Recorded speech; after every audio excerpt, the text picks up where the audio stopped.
Thank you all for joining the webinar titled Writing Arguments About Literary Characters with Macmillan author John Shilb. Dr. Shilb is a professor of English at Indiana University, Bloomington, where he holds the Culbertson Chair in Writing. He has co-edited Contending with Words, Composition and Rhetoric in a Postmodern Age, and with John Clifford, Writing Theory and Critical Theory. He is author of Between the Lines, Relating Composition Theory and Literary Theory and Rhetorical Refusals, Defying Audiences' Expectations. I'm very excited to hand off this presentation to Dr. Shilb. Thank you, Cecilia, and hi, I'm John Shilb, and I'm speaking to you from Indiana University in Bloomington, Indiana. For those of you who logged into our scheduled webinar on Friday, I apologize. We had a massive power failure on campus, but we're just going to cross our fingers and hope there's no power failure today, and I'm hoping to boost your own power with this webinar. So this is a webinar called Writing Arguments About Literary Characters, and I've long been interested, as some of you know, in the art of teaching students how to write arguments at all, and then more specifically about literature. And today we're going to zero in on writing arguments about literary characters. And there really are two particular goals of the webinar today. I'm interested, and I hope you are as well, in helping students write fresh arguments about literary characters. In other words, developing somewhat original claims, or not just simply recirculating obvious truths about literary characters that they might have heard from somebody else or might have even come across on their own in their reading. To write fresh arguments about literary characters, I think this involves trying to help students move beyond two kinds of issues or two kinds of approaches to arguing about characters that they're probably very familiar with and they could stand to move beyond. One is looking at cause and effect issues. Why did this character behave this way? What's the effect of this character behaving this way? And then, of course, there's also issues of evaluation. Is this character good or bad, crazy or normal? And even as I put those two examples up, you might be rolling your eyes and thinking, yes, I get that kind of issue all too often. The cause of the character's behavior and how should we judge the character's behavior. There is nothing intrinsically wrong with those kinds of issues, with those kinds of approaches.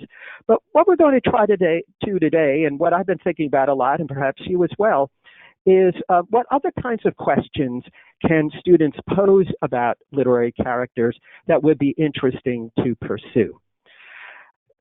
I have in mind in this webinar, and always when I'm coming up with lesson plans on a subject like this, what our desirable image of a classroom is, and I think no better desirable image is there than what we have on the cover of our new third edition of Arguing About Literature.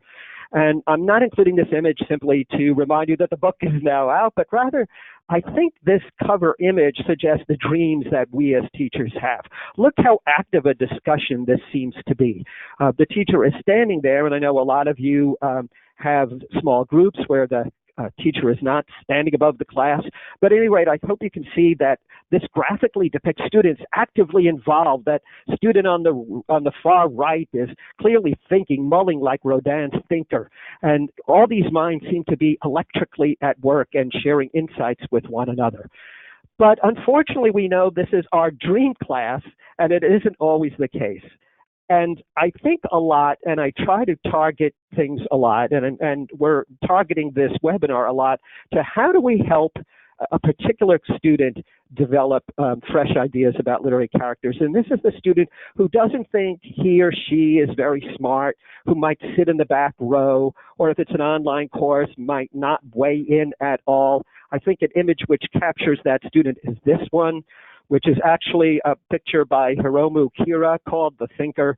But this, to me, perfectly suggests how isolated some of our students can feel, how they might feel that everybody else in the class has insights that they don't have.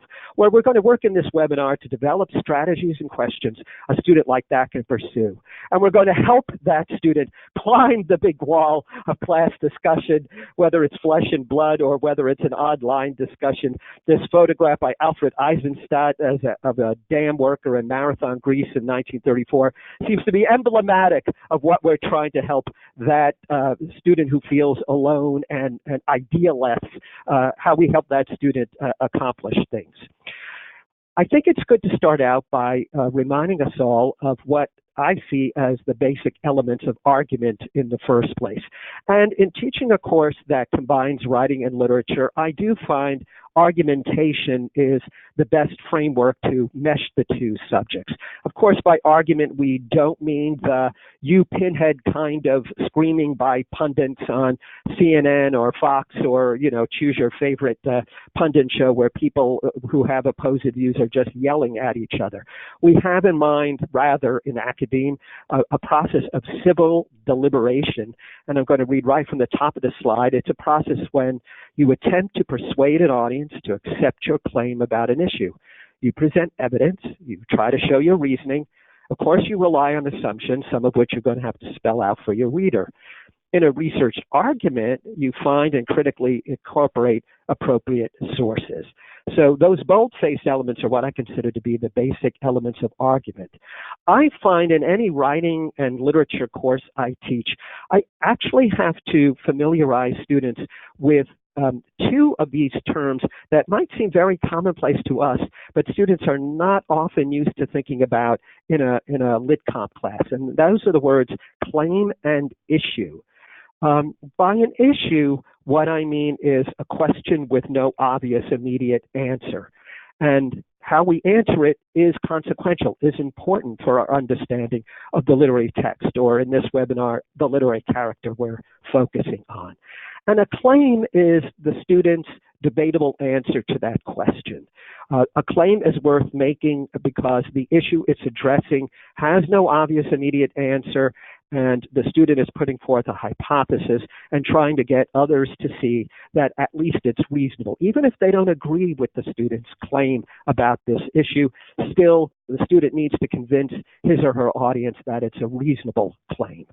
So what we're going to try to do in this webinar, as we talk about arguing about literary characters, is helping students come up with issues that might not occur to them and claims that they might develop in response to those issues.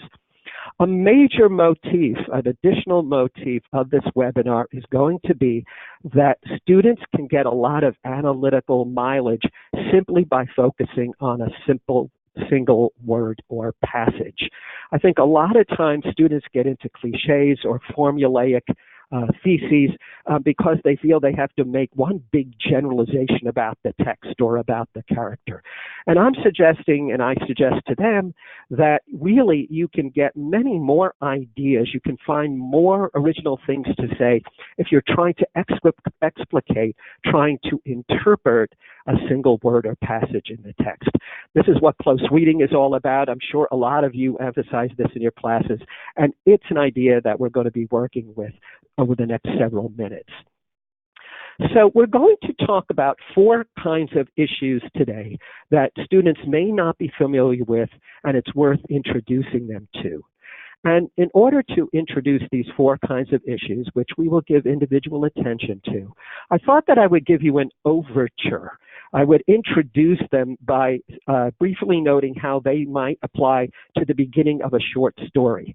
Now, throughout this webinar, I'm going to be referring to short stories that are in Arguing About Literature, as well as in other literary anthologies. I'm not going to assume you're familiar with these stories. I will provide you with whatever context I need to provide. I've chosen excerpts that don't require too much setup, such as the first 2 paragraphs of the story we're going to look at in a moment. But I hope you won't be worried or have any qualms about the fact that we might be looking at an excerpt from a story you haven't read before. You might find the story's excerpt interesting enough that you do want to read the story and perhaps teach it. But don't worry, all will be explained. So the story Clean by Edward J. Delaney, I think, is a good overture for us to introduce the 4 kinds of issues I'll discuss. And I'm going to have us look at the first paragraph. I'll read it aloud. And I'll also read the second paragraph, but then we'll come back to the first and focus on that for our overture. So here's the first paragraph of the story Clean by Edward J. Delaney. You think of that night endlessly from your imprisonment, the decisions made, the chain of mistakes. It had begun with your two buddies, a fifth of cheap vodka, and half a gallon of orange juice. One of these friends had suggested the confrontation. He said, "This kid Barry was cutting in on your girl." Well, she wasn't even really your girl yet. The flirtation was just in its formative moments, something that you, at 16, had no intention of allowing. Second paragraph. He be hawking home at night. He worked at a burger place in town, and even drunk, you'd known a spot to intercept him. Again, at the suggestion of your friends. There he was, his backpack slung over his shoulder, looking at you as if not even sure who you were. You decided you would rough him up, and he'd decided to fight back, and you'd pick up a rock, and you'd swung it at his head. A minute later, he was on the ground, dead. So you can see that the story immediately begins with the narrator's memory of a murder he wound up committing years and years ago when he was 16. He refers to his current imprisonment, but he's not really in prison. It's a psychological imprisonment. He's gotten away with this crime, but he's had to live with it all these years, and clearly it continues to gnaw at his conscience. So that's the setup. Let's go back to this first paragraph now and introduce our four kinds of issues. And keep in mind, again, that he's not in a literal prison. We're going to talk in this webinar about speech acts. One issue that might be raised about this first paragraph is what kind of speech act or acts is the narrator engaging in? I'm going to explain in more detail in a moment what speech acts are. But right now, just to give you an example with this opening paragraph, we might ask, is the narrator engaged in a confession? Well, what would it mean to confess? Does a confession require some flesh and blood person you're actually confessing your misdeed to? Does confession involve more repentance and atonement than this narrator is engaged in? Oftentimes, an issue of speech act, when we apply it to a character, involves the student or us in defining the criteria for that speech act. Is he confessing? Again, I'll come back to speech acts in just a moment with an example from another story. The second kind of issue we're going to be talking about today is there a mixture of vocabulary, or to use a slightly fancier term, are there various discourses in this excerpt of the text that we might inquire into and that we might write about? I think there is in this opening paragraph, and that's why I selected it as our overture example. So if you look at the language of this opening paragraph, there is language that the narrator might have used when he was 16 years old. All right. I do have a typo here. He said this kind Barry was cutting in on your girl. It should be he said this kid Barry was cutting in on your girl. Well, she wasn't even really your girl yet. That's 16-year-old kind of language, isn't it? This kid Barry was cutting in on your girl. He's remembering how he and his 16-year-old friends talked way back when. But then we have a phrase like the flirtation was just in its formative moments. Well, that sounds like a psychology professor or something like that. But that 16-year-old kid that he was when he committed this murder was not the kind of kid that would use an adult phrase like formative moments. So this opening paragraph mixes old and young ways of speaking. Cutting in on your girl, formative moments. Well, a student might analyze what we might make of that collision of types of language, that collision of discourses. Is he really an adult now, or has he maybe never escaped his childhood experiences? Or has he so processed his childhood experiences in an adult way that he's not letting himself be in touch with it? I hope you see how these could be interesting questions for a student to pursue. A third kind of issue we're going to examine today is an issue of a significant word and how that significant word might be defined. I have repeatedly discovered that students are not used to exploring issues of definitions of a significant word. This is no fault of their high school education. It's no fault of their previous college literature courses. It's simply not something they've had a lot of practice in doing, and yet they can get a lot of analytical leverage with it. So if we look at potential significant words in this passage, certainly one is imprisonment, because the first paragraph is kind of misleading in this regard. It's not a literal imprisonment. If anything, it's a psychological imprisonment. And a student might write about what does the narrator's psychological imprisonment consist of. Now, in order to write about that, the student, of course, would have to read the entire story, as would you if you wanted to take a stab at this question. We recognize that. But I hope you can see that at least there's the sign of a potential issue with that word imprisonment right here in the first paragraph. Another word that I actually think a student might focus in on is the word intention at the very end of this first paragraph, because I think the opening paragraphs 1 and 2 raise the question of what an intention is. Did the narrator have the intention to do grievous harm to Barry? And I think that question could have numerous answers. It depends what we mean by an intention, and more specifically, how conscious and deliberate an intention has to be, the intention behind an act that has a certain income. There's been reams of philosophy written about the concept of intention. I'm really suggesting here that the word intention is another significant one that a student could explore the definitions of.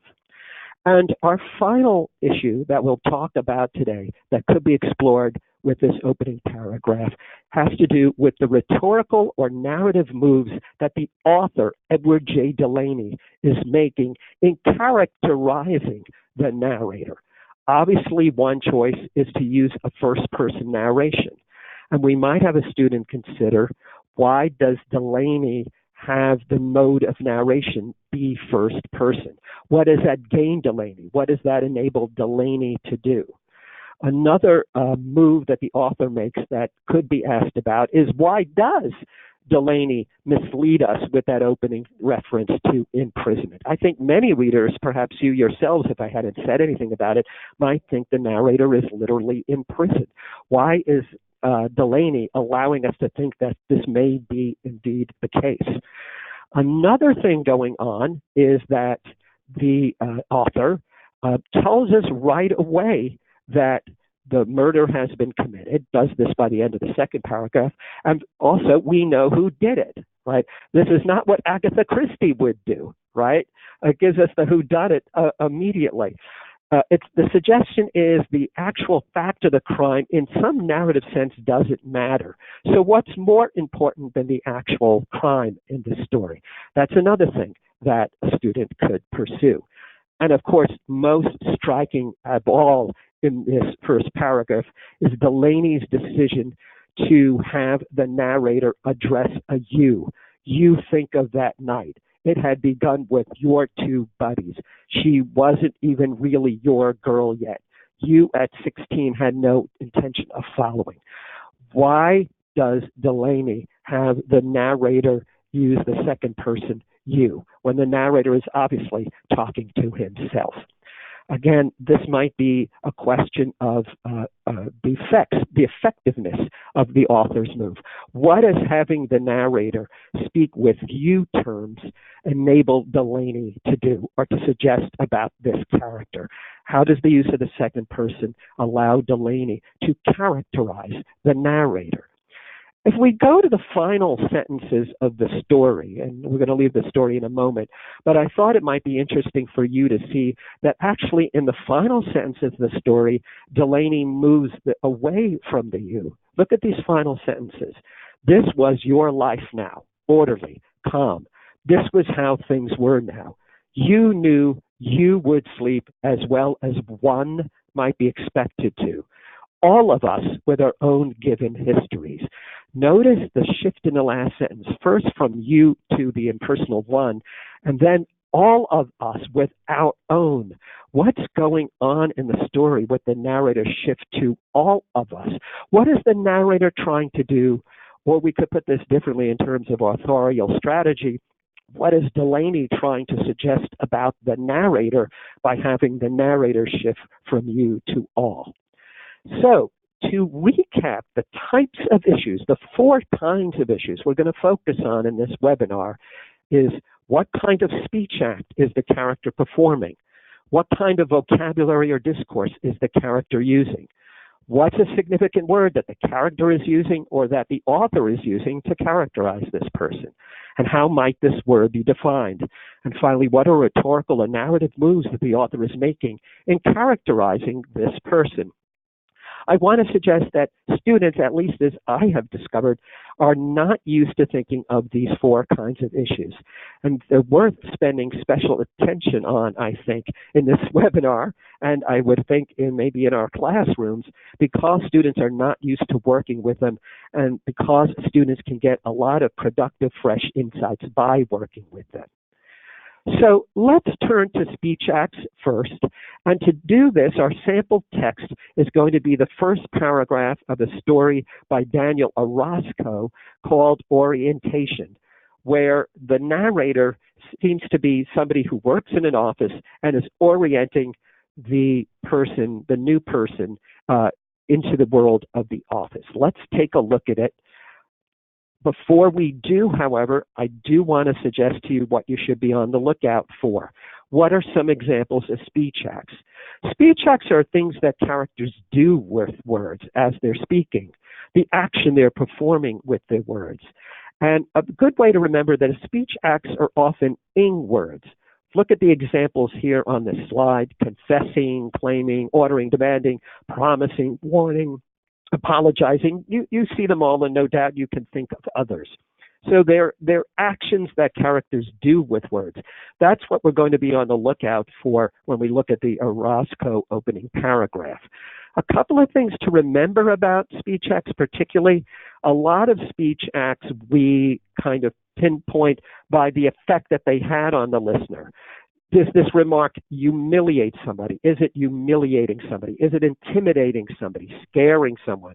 With this remark, is somebody harassing someone? You see how this works, right? We can also say that what looks like a certain kind of speech act might not really be that kind of speech act because one of its normal conditions isn't being fulfilled. So what sounds like an apology may not be a sincere apology. And don't we have a lot of examples of shamed politicians and celebrities lately who seem to be giving apologies, but they don't really seem sincere? Similarly, somebody might say, "I fire you from this business." But if that speaker really doesn't have the authority to fire anyone, it's not really a successful or complete or official act of firing, right? So speech acts come with certain criteria. What might look like a confession isn't really a confession if it's not sincere, for example, right? And finally, we might say what looks like one kind of speech act might rightly be another kind of speech act. So the example I always go to with students is if the staff of an office is in a board meeting and the boss is presiding over the meeting and the boss makes a suggestion to open the windows, hey, I think it probably would be warmer if somebody maybe opened a window in this room. The staff is going to take the boss's suggestion as an order. The boss doesn't have to state it in an order. Merely making it as a suggestion will hit the staff as an order, right? So it's often a matter of power relations. When somebody in charge makes a mild suggestion, it really might be a command, and the staff really should take it as such. So what looks like one kind of a speech act might rightly be another kind. Anyway, some things to bear in mind as we look at the very first paragraph of orientation, and it goes like this. Those are the officers, and these are the cubicles. That's my cubicle there, and this is your cubicle. This is your phone. Never answer your phone. Let the voicemail system answer it. This is your voicemail system manual. There are no personal phone calls allowed. We do, however, allow for emergencies. If you must make an emergency phone call, ask for your supervisor first. If you can't find your supervisor, ask Philip Spears, who sits over there. He'll check with Clarissa Nix, who sits over there. If you make an emergency phone call without asking, you may be let go. And as this proceeds, if you know the story, it becomes a very wild, baroquely crazy office. If you don't know this story, I highly recommend it to you. It's a great classic story from still a kind of fairly young, well now middle-aged writer. A lot of students are familiar with office orientations, and whether verbal or in manuals, and so they can really identify with this kind of opening. Well, so let's think about what kinds of speech acts are going on in this opening, and particularly what kinds of speech acts could one have to interpret. It's not clear what kinds of speech acts are really going on. Here are some examples. So the passage, never answer your phone. Let the voicemail system answer it. Well, it sounds like an order from the company rule book, but maybe the speaker is trying to suggest these are ways of getting around the company's rules. It could be friendly, subversive advice about how to deal with stresses of the job. That's quite a different set of possibilities, isn't it? It's an order from the company rule book, or it's advice about how to deal with stresses, and it's somewhat friendly and somewhat subversive. Whatever your answer is, whichever of those options you choose as a student writer, you're also characterizing the narrator. The narrator might be, a company goon, a company stooge who loyally follows what the company tells him or her to do. But the narrator could be somebody who is actually trying to help people new to the job kind of outwit it. And I think you can make a case for either of these opinions. Again, you would have to read the entire story in order really to develop that question. Here I'm merely alerting to you to the fact that we have an issue of what kind of speech act is this. Here's another example, the narrator says, we do, however, allow for emergencies. Well, we does sound like identifying with the firm and claiming to share in its authority. Is that what the narrator is doing? Again, you'd have to read the entire story to see where your sense of the narrator ends up or comes out, right? But this does sound like identifying with the firm. How about we look at the third example? If you make an emergency phone call without asking, you may be let go. Well, the absence of we makes this seem a grim observation about company policy, and it might not be one that the narrator agrees with. Then again, it may be an unthinking recycling of the firm's euphemism for being fired. And we can also ask, by the way, what kind of firm is this that instead of saying fired says let go? We have to let that person go rather than firing that person. How does that help us characterize the firm involved? Can you see, I hope you do, that students could actually get a few pages out of analyzing with any of these three examples what kind of speech act it is. And again, reading the whole story would be necessary to write a whole paper. But right now, a small segment of text and the speech act it may be performing can be a good subject for an essay. A possible claim about this passage might be the speaker in orientation reveals contradictory attitudes toward the company, alternating between enforcing the firm's regulations and asserting at least some independence from it. And once you read the story, or if you read the story, you may not buy that particular claim I'm suggesting, but I hope you recognize it is a possible claim. And it's very different from simply saying the speaker does this for this reason, or the speaker is bad, or I don't like the speaker, or the speaker isn't normal, or the speaker is much too normal. We can move students away from simple cause-effect or evaluation issues toward claims like this. Now let's move to our second kind of issue we're focusing on today, and this is the kind of vocabulary or discourse that a character is using. And again, we're going to turn to a first-person story, and we're going to look at the first and last paragraphs of Raymond Carver's famous story, what we talk about when we talk about love. I realize Raymond Carver seems to be scowling at us with that photo, but actually it's a wonderful story, an inviting one, and I think really interesting to analyze. Let's look at the first paragraph. It's simply this. My friend Mel McGinnis was talking. Mel McGinnis is a cardiologist, and sometimes that gives him the right. Wow, that's what a simple, plain opening. I think a lot of students without our help might think there's nothing to analyze there. And yet I want to suggest that there is, and we can get them thinking about how there might be. And it might involve the kind of vocabulary that the narrator is choosing. To get a better sense of what kind of vocabulary or tone or diction this is, let's juxtapose the first paragraph of the story with the last paragraph. The whole story features four friends, two couples, discussing all kinds of things, and we needn't go over what they discussed. Let's just go to the last paragraph and notice how it's different in tone or vocabulary from the first paragraph. We go from my friend Mel McGinnis was talking. Mel McGinnis is a cardiologist, and sometimes that gives him the right, to, at the end, I could hear my heart beating. I could hear everyone's heart.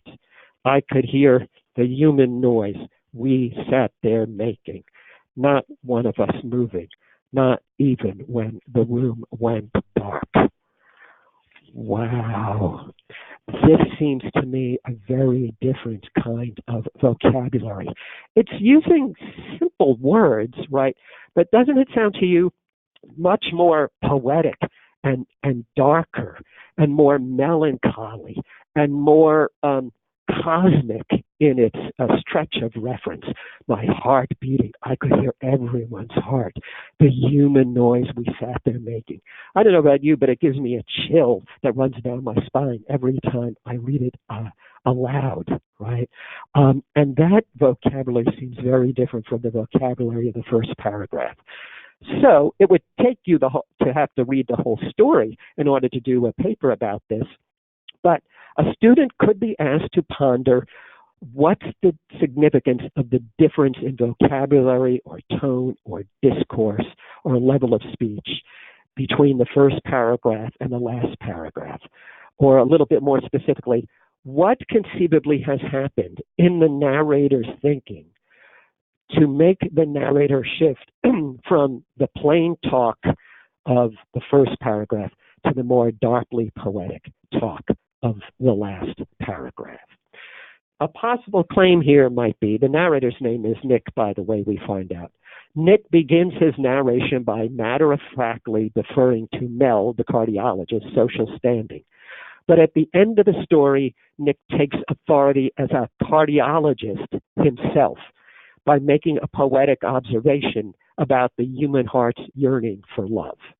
You see what I'm doing here? I'm suggesting Nick's darkly poetic language at the end suggests that Nick now thinks he can be a cardiologist of a different sort, not in the professional technical sense that Mel is a cardiologist, but Mel now feels like a cardiologist is somebody who can read the depths of the human heart.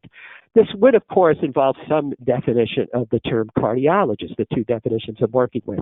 But right now, I'm asking us to think about how the fact that the two tones of discourse with the first and last paragraph differ, that might be something that students can work from.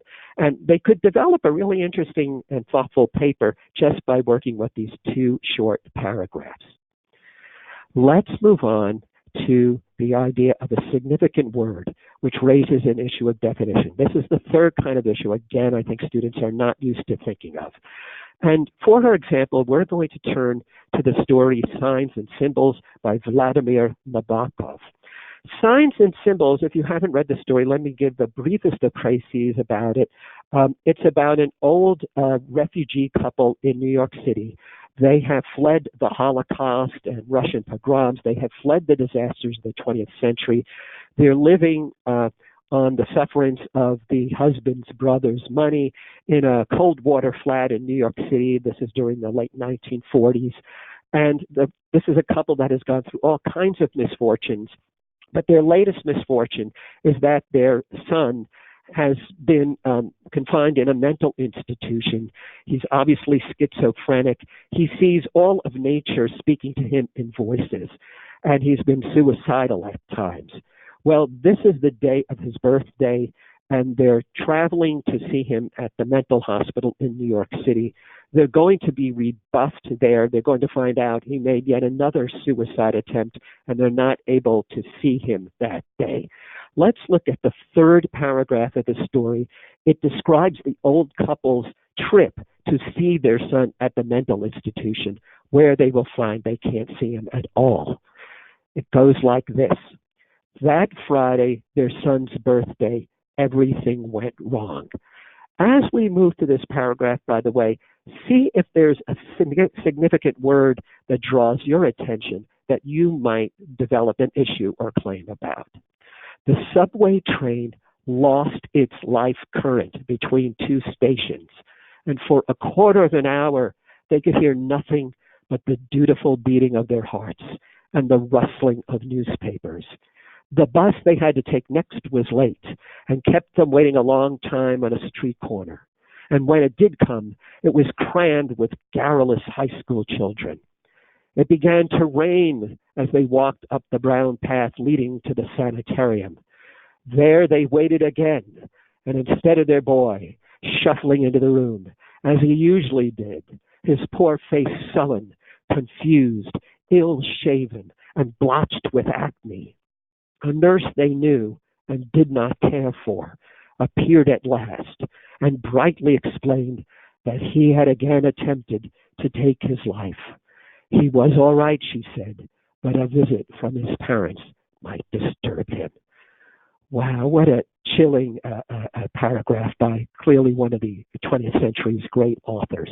If you're familiar with Nabokov's work, first of all, it's always amazing to note that English was just one of his languages. He was born in Russia. He did learn English and French early as a Russian aristocrat. When he and his family had to flee the Russian Revolution to Berlin, he had to learn German. This is a man who had to acquire all kinds of language, and he's sort of like Joseph Conrad in eventually writing in English, which was not his native language. And that said, he was a brilliant wielder of English prose.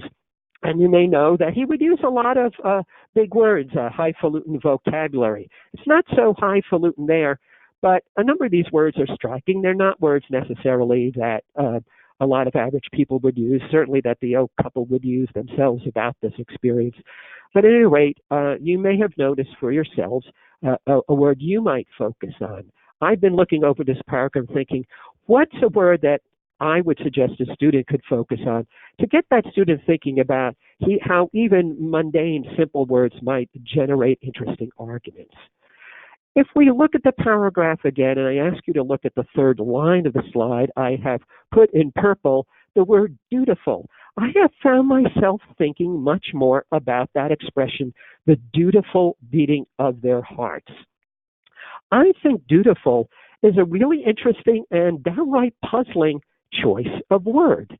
This is because I'm just not used to, are you, hearing the expression dutiful beating of one's heart, or the dutiful beating of her heart or your heart or his heart. I don't think when we refer to the beating of hearts that we say that it's dutiful. I think a lot of times I could feel my heartbeat, my adrenaline was racing.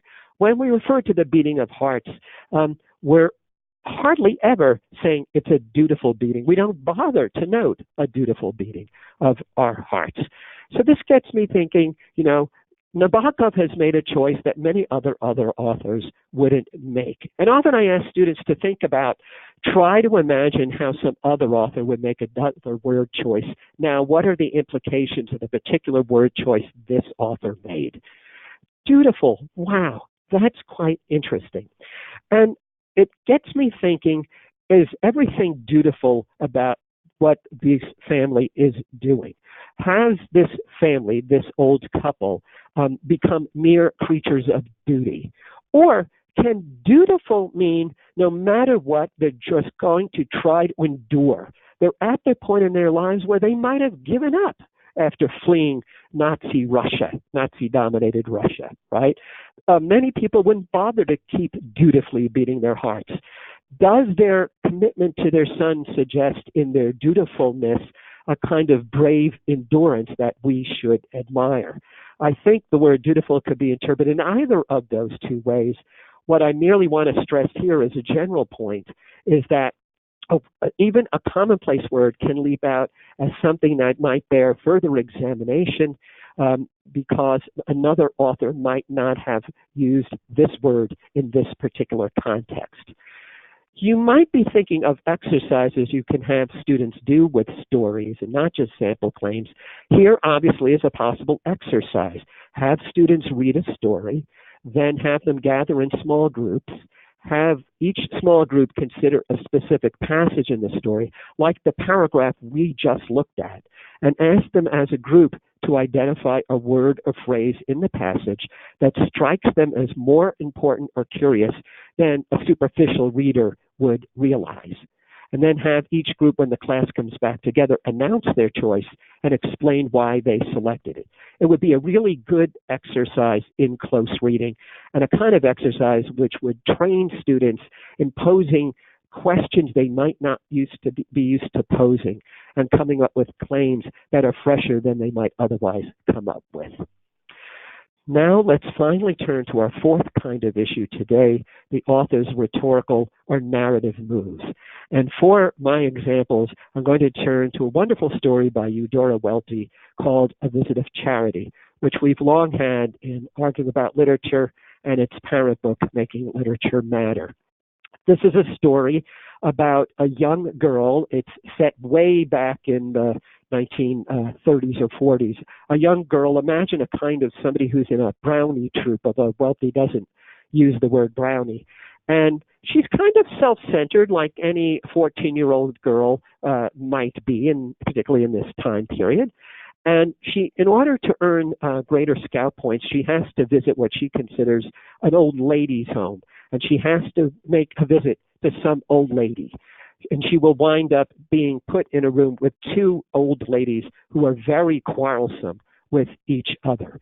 What I would like to do is read the first paragraph of the story along with you, and then we're going to jump to a middle moment of the story, and we're going to be thinking about what is Welty doing with her narrative techniques. So here's the opening of the story. It was mid-morning, a very cold, bright day. Holding a potted plant before her, a girl of 14 jumped off the bus in front of the old lady's home on the outskirts of town. She wore a red coat, and her straight yellow hair was hanging down loose from the pointed white cap that all the little girls were wearing that year. She stopped for a moment beside one of the prickly dark shrubs with which the city had beautified the home, and then proceeded slowly toward the building. What I want to emphasize here, and I would in teaching this story, is that it's third-person narration, right? But it puts us at the moment at some distance from Marianne, the young girl whom the story is about, right? Don't you get the sense that the narrator is somebody who's standing some yards away from Marianne, looking at her, noticing she jumps off the bus, wears a red coat, has straight yellow hair, right? It's very far from being in Marianne's mind herself. She's put something beside one of the prickly dark shrubs, but we don't know what it is, and the narrator doesn't seem to know what it is. So the narrator, it's at a third person kind of distance from Marianne. Now, this mode of narration is going to change subtly. Let's look at what happens in the middle of the story in our next slide. Marianne, once she enters the room of these two quarreling roommates, will eventually go to the bedside of one of them, the crabbier one, actually. And Marianne gets curious about this sick old woman. And Marianne has been very self-centered up to now and just wants to get out of the room, give them her potted plant and go and get her, scout points, right? But this happens in the middle of the story, right? And let's think about mode of narration as we look at it. How old are you? Marianne breathed. Now she could see the old woman in bed very closely and plainly, and very abruptly, from all sides, as in dreams. She wondered about her. She wondered for a moment as though there was nothing else in the world to wonder about. It was the first time such a thing had happened to Marianne. I won't tell, the old lady says. The old face on the pillow where Marianne was bending over it slowly gathered and collapsed. Soft whimpers came out of the small open mouth. It was a sheep that she sounded like, a little lamb. Marianne's face drew very close. The yellow hair hung forward. She's crying. She turned a bright burning face up to the first old woman. That's Addie for you, the old woman said spitefully. Marianne jumped up and moved toward the door. For the second time, the claw almost touched her hair, the claw of the woman who just spoke. But it was not quick enough. The little girl put her cap on. The little girl's getting out of the room. Now notice what's going on here. At the end of this middle section, we're back to a distanced perspective. All right, the little girl put her cap on. We're back away from Marion, and along with the narrator, the third-person narrator, we're observing the actions of this little girl. But before then, we have entered Marion's mind. She wondered about her. She wondered for a moment as though there was nothing else in the world to wonder about. And Marion seems to perceive the voice of the old woman as a little lamb's bleat, right? So what has happened is in this story, Eudora Welty is using a kind of third-person narration when at times it's very distant from the central character. And at other times, such as in this middle section, it moves right into the character's brain and seems to be expressing in the character's own language thoughts that the character herself is having. Then moves back out of them and is in a distant third perspective again, right? The name for this that I use is free indirect style. It's a style that a lot of writers use. In fact, if you want to learn more about free direct style, if this happens to be a kind of new concept for you, a good book to read, it's short and very accessible, is a book called by James Wood, W-O-D, the literary critic of the New Yorker, and it's called How Fiction Works. It's simply called that. And Wood spends a lot of time suggesting that much of how fiction works is through free direct style. Again, it's a form of third-person narration in which the narrator zooms in and out of a character's consciousness. Think of a movie camera zooming in and out. Sometimes the narrator moves so far into the character's mind that we feel as if we're getting the character's own thoughts in the character's own words. But then the narrator might zoom back out of the character's mind, and we're at a distance again. I suppose the writer most famous for theorizing free and direct style is Gustave Flaubert. He used it in Madame Bovary. But lots of older writers before him used it, and it's the kind of narration Jane Austen used. If you read Emma, if you read Pride and Prejudice, you're reading a novel written in free and direct style. At any rate, what we could do is have students notice this, and we could have students ponder the question, why conceivably did Welty resort to free indirect style in describing Marion and characterizing Marion? Why did Welty want a kind of style where you could move into the character's mind and experience a kind of epiphany that the character is having? It was the first time she ever wondered such a thing. But then we move right back out again out of the character's mind, and we're at a distance more. Well, I think a possible exercise, first of all, that you could do is have, again, students meet in small groups, and each small group makes a list of the techniques that the author employs to tell this story. By what means does the author let us know what the characters say, think, feel, and do? And from this list, choose a technique that other authors might not have used, and finally identify for the rest of the class what's the effects of this technique. So students might not come up with free indirect style. Actually, they probably would, and you might have to bring it in yourself and get them to notice it. But this is a good occasion as any for them to identify in small groups other techniques that they see. As far as Welty's use of free indirect style is concerned, here's a possible claim. Welty's free indirect style in this story has the effect of granting Marion an epiphany, and you could only tell that by moving into her mind at some point.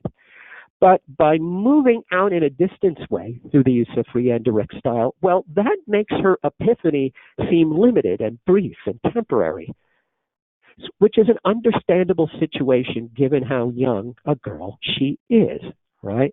So I think that could be an interesting claim to develop. You wouldn't get to that claim unless the class talked about free and direct style, right? Another possibility, though, by the way, is to talk about story structure and to ask students, is there an epiphany in this story? Of course, you would have to explain to them what an epiphany is, but that would be another authorial move. And I personally tend to feel there's an epiphany, but it's limited and it's brief and it's not lasting. And that's because it's a 14-year-old girl. That's the claim I would develop. At any rate, I hope you can see not so much that you need to think about free indirect style as more generally having students consider the moves an author is making in characterizing a character can be a really productive way of coming up with a fresh claim. I want to go on to just a couple of other possible routes to an assignment with literary characters, just as a kind of coda to all this. So one of the kinds of essay assignments I've often given is what I call a weighted comparison. And what this involves is the student is analyzing some part of one particular text, developing a claim about that one text. But in the process of developing that claim, the student has to refer to some other text.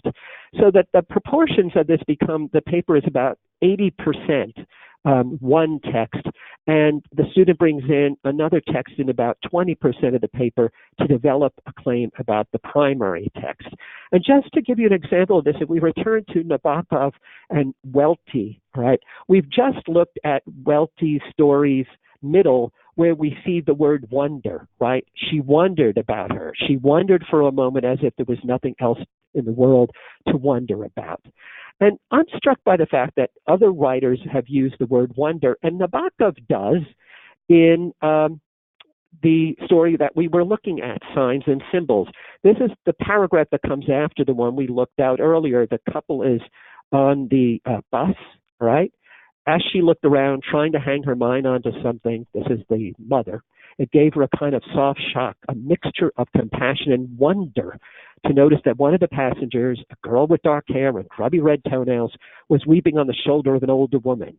Whom did that woman resemble? She resembled Rebecca Borisnova, whose daughter had married one of the Soloveitchiks in Minsk years ago. Well, I would ask students to try to define in Welty's story what's going on with the word wonder.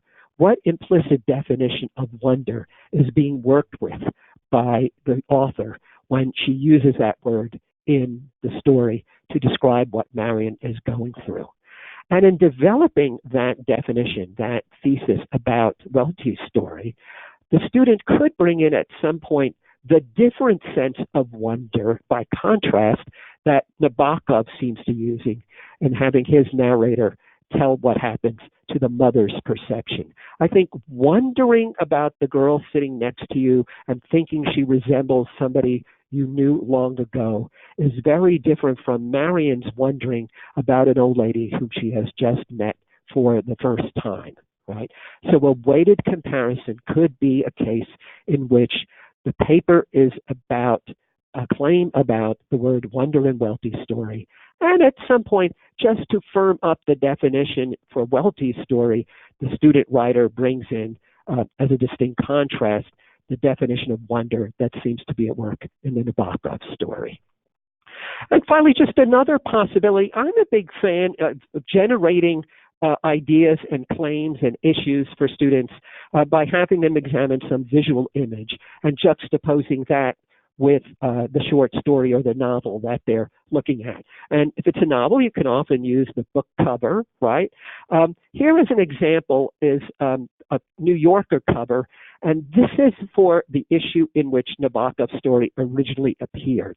It's the May 14th, 1948 issue of the New Yorker. By the way, if you go looking for Nabokov's story there in the New Yorker's online archive, over time, the story's title did become Signs and Symbols, but upon its original publication in this May 15th, 1948 issue, it was called Symbols and Signs. And for some reason, soon afterwards, it was reversed, and everybody knows it today as Signs and Symbols. But in this New Yorker issue of 1948, it's called Symbols and Signs. At any rate, see that cover. What it's showing in a kind of caricature form is two people, presumably on a New York street, and a maid is calling a taxi for her socialite employer who's about to leave her house, maybe even her mansion, and is locking up. And you can see what the two women are wearing. the servant, the maid, seems to be wearing the ultra maid's uniform. It's quite ballooning. To me, she looks like the Flying Nud, but I think it's a character of a maid calling a taxi cab. And this, I don't know, gets me thinking, well, clearly we have a servant and master or mistress relationship being depicted on the cover. It's a relation of social class. And I take that as a provocation, and I would encourage students to think about this as well. Are social class relations pertinent in the Naboko story? Should we be aware, should we be conscious of the old couple's social class? Well, I think we should be, but I can tell you I've read a lot of essays on the Naboko story, and not that many of them deal with the social class system of late 1940s Manhattan in them. But that could be a really fertile subject for a student to explore and to develop a claim about. So that's just a suggestion of one way you can use a visual image to get students to think about elements of a story that they might not have thought about unless they did look at the visual image and see what it's doing. A bit of further advice, this is what I'm always suggesting to students as they introduce their issue and their claim at the beginning. They can acknowledge that other readers might disagree with them. That's why it's a claim they're making and not an obvious truth.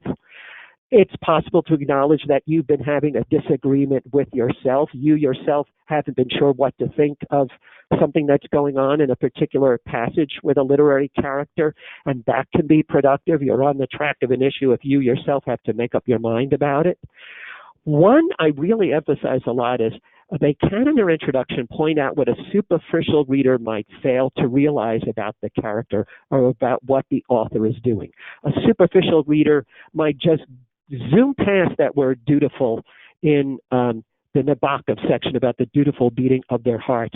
Whereas you, the student author, are zeroing in on that word and calling the superficial reader of the story's attention to the fact that that's actually a significant choice of word and can have implications worth exploring. I'm always suggesting to students that if you really want to identify your issue as an issue, you can phrase it as a question. That lets your reader know that you are pursuing a question, a genuine live inquiry, rather than stating facts that would be obvious to anyone in the story who's read the story.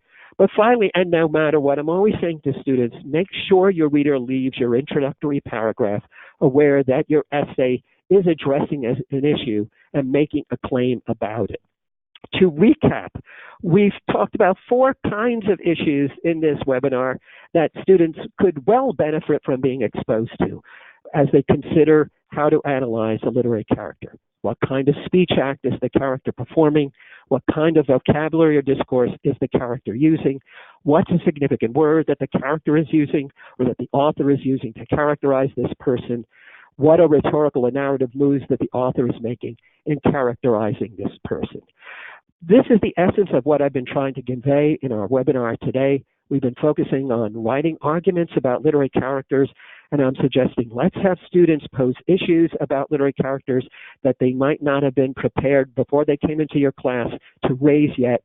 And these 4 kinds of issues are issues that they may not indeed be familiar with, and they could find it productive to pursue. And now it's time for your questions.